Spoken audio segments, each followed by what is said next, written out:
Diyanet Vakfımızın vekalet ve kurban kesme programı çerçevesinde ülkemizde toplanan, yurt içinde ve yurt dışında kesilmek üzere toplanan kurban bedellerinin bir kısmı da ilimizde normal fakir vatandaşlarımızın yanında Suriye'den ülkemize gelmiş olan misafir kardeşlerimizin de dikkate alınması neticesinde önemli bir kısmını da ilimizde kestirmeyi uygun gördüler.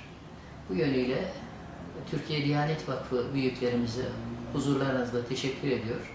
Bu amellerinin makbul olmasını diliyoruz. Yaklaşık 20 büyükbaş kurban Nizip ilçemizde, 10 büyükbaş kurban Islahiye ilçemizde, 20 büyükbaş kurban Şehit Kamil ilçemizde, 10 büyükbaş kurban Şahinbey ilçemizde olmak üzere inşallah bu kurbanlar kesilecek.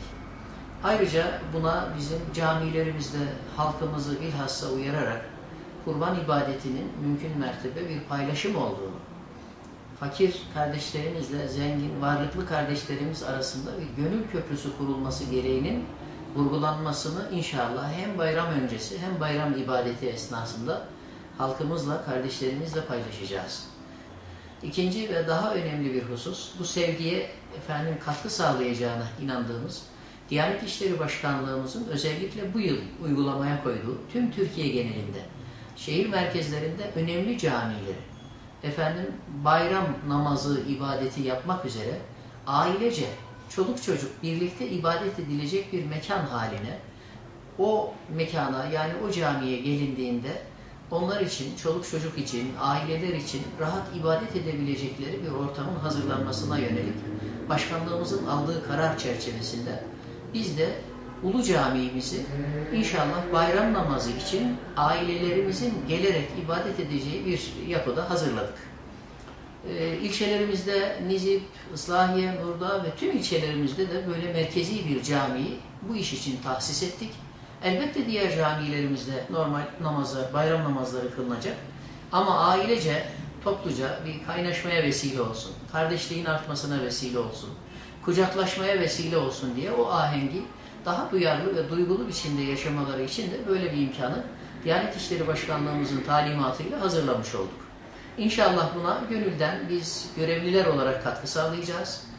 Bayram namazında sadece geçmişte olduğu gibi o caminin görevlisi değil, hem kendimiz hem de camide Kur'an bülbülleri inşallah sabah namazı öncesi Kur'an ziyafeti, vaaz-ı nasihat, dua ve bu tarzda o bayramı ahenk ve huzur içerisinde idrak edebilmek için, o ibadeti yerine getirebilmek için tedbir almış durumdayız. Bu gayretimize inşallah halkımızın ilgi ve desteğini bekliyoruz.